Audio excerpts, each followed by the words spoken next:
Yeah, you are welcome to this beautiful show. My name is Ayinfeoluwa Olado, and what I basically do on this show is to give anonymous link whereby people send their questions basically on love, relationship, and marriage, and I give answers to that. So today we have a few number of questions. Yeah, I have a few number of questions to actually give answers to. They're actually present questions of people. So let's start. We're going to start from this question. I have my number one question here that says, is it right for Christians to arrest themselves? They still be together, but the case is still at the court and the case is not a divorce case.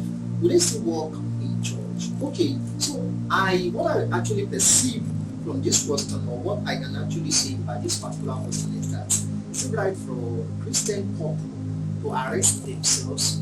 Maybe they have one or two disagreements. Yeah, maybe they have one or two disagreements. So they charge each other to court, and meanwhile they still live together, but the case is still at the court. That is, the case have not been concluded on, and the case is not a divorce case. They still work in church. That is, if this couple happens to be workers in the church, are they still permitted to? So okay, so I will start from this to say that it is not absolutely right for Christian couple to charge themselves to court. It is not absolutely right, because what is that thing that you guys will not be able to solve amidst yourself to a point that it is now a court case. So, but there are some exemptions. I would love to say that there's cases whereby, depending on the circumstance, depending on the situation that actually surrounds the couple, if let's for example, if the case has to do with threats, has to do with maybe domestic violence, something like that, to a large extent, it is permitted that there is a third party, probably the law, yes, that the law should come in. So but as far as Christian standard is actually concerned, it is not right.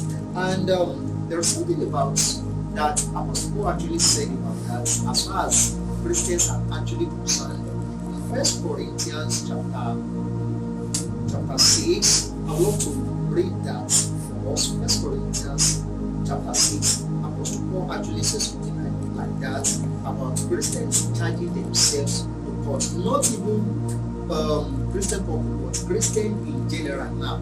That what is the view of the Bible about it? So I read from 1 Corinthians chapter 6. We say from verse 1, it says, "Dare any one of you having a matter against another go to law before the unrighteous and not before the saints? Do you not know that the saints will judge the world, and if the world will be judged by you? Are you unworthy to judge the smallest matters? Do you not know that we shall judge angels? How much more things pertaining to this life?" So Apostle Paul was talking about to Christians here that we dare anyone, if you having a matter against another, to go to law before the righteous and not before the saints. So the first approach to keep a marriage conflict is to, if peradventure these people are actually genuine Christians, I believe that there's a place that the church should actually come in. And when I say the church, that it does not necessarily mean you go and call the old members of the church, or you have to be reporting your husband or your wife to the pastor office. But of course, before you get to that extent, it must have been obvious that the case, the third party actually needs to come in. If the in-law cannot resolve, I believe the church actually have to be strong. As far as the church that Apostle Paul was actually talking about. So, based on the standard of the scriptures, it is not absolutely right.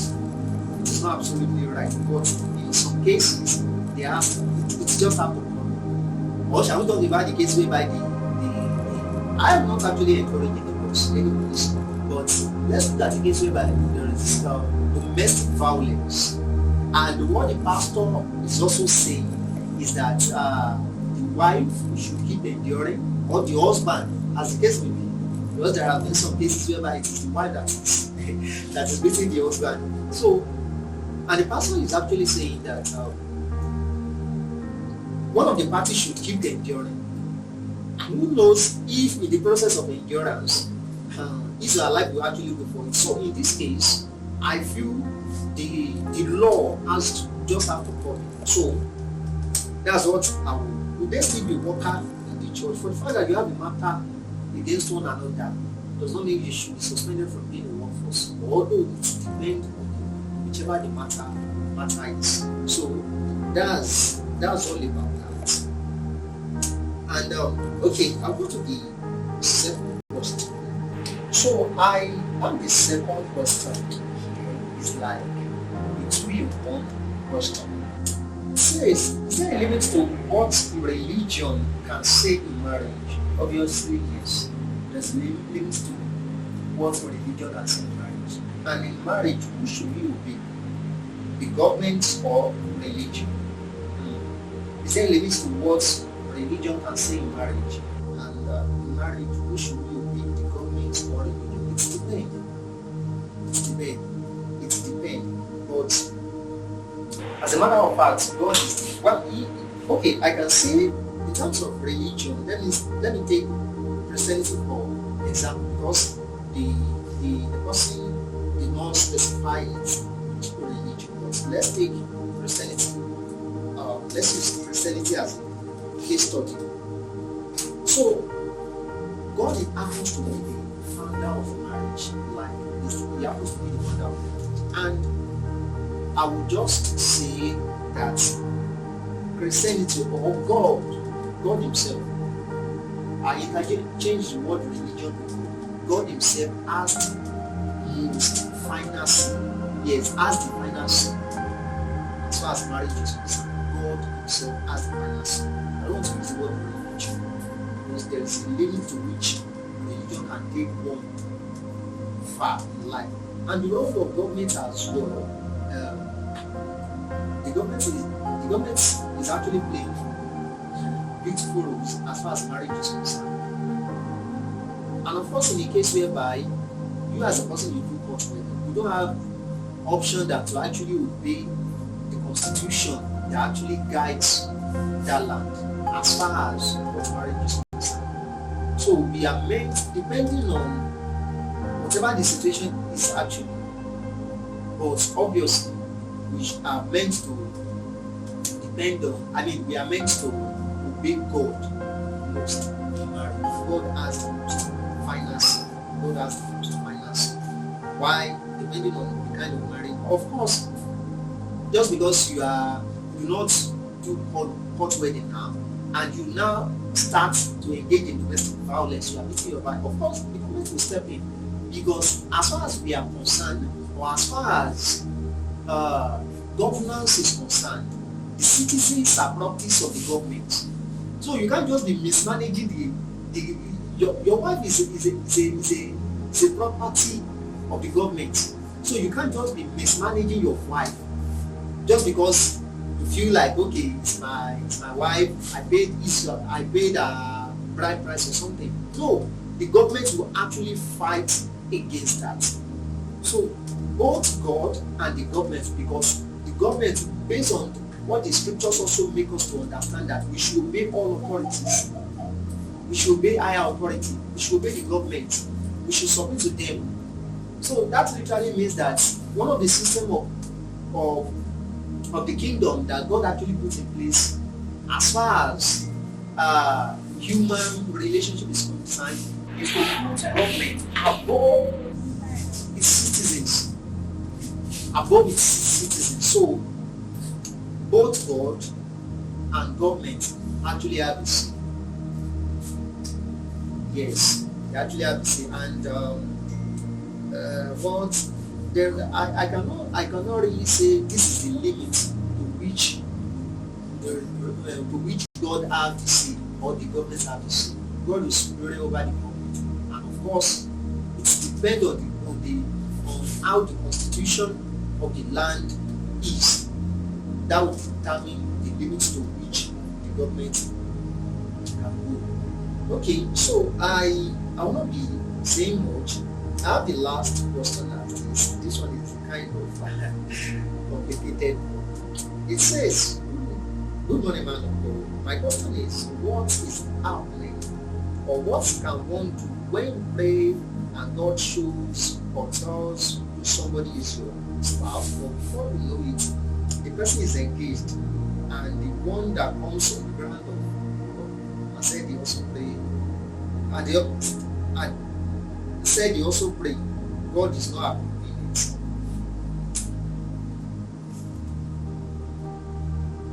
God is not approving it. Okay, with the fact that Holy Spirit confirmed the person really knows or know who. This particular question is actually sensitive. This particular question is actually sensitive.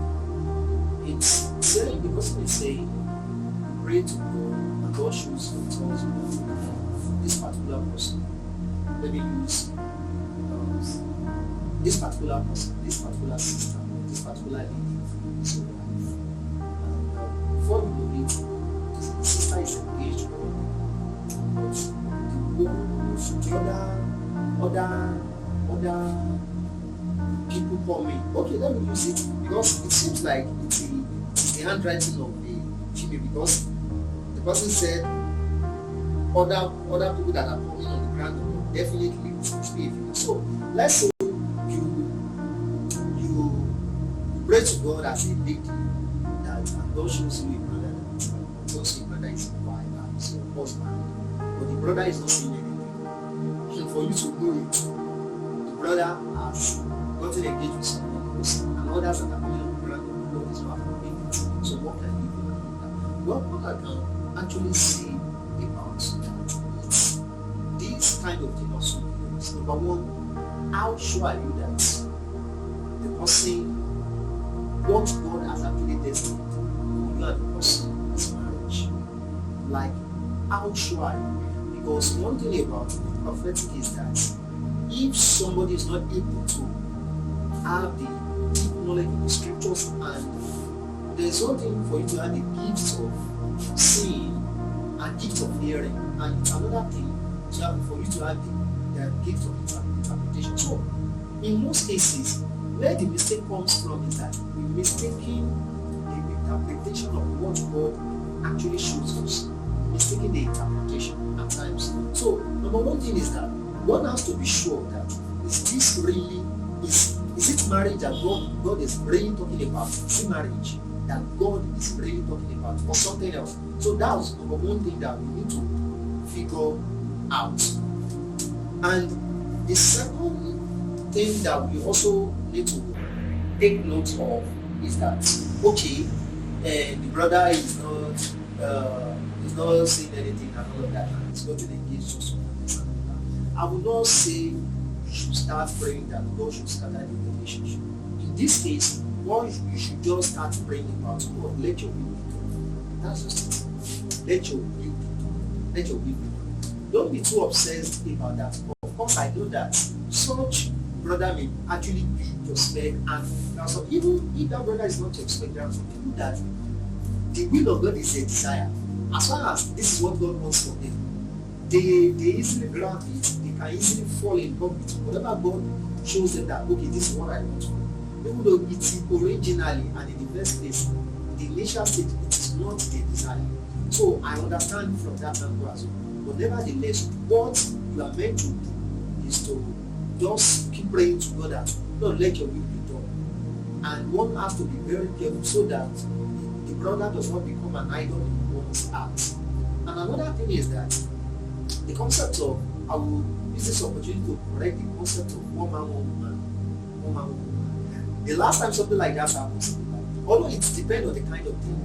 Now, this is the concept of the will of God. I would just love to quickly say something to that. The concept of the will of God is that the will of God is not necessarily a person. The will of God is a system.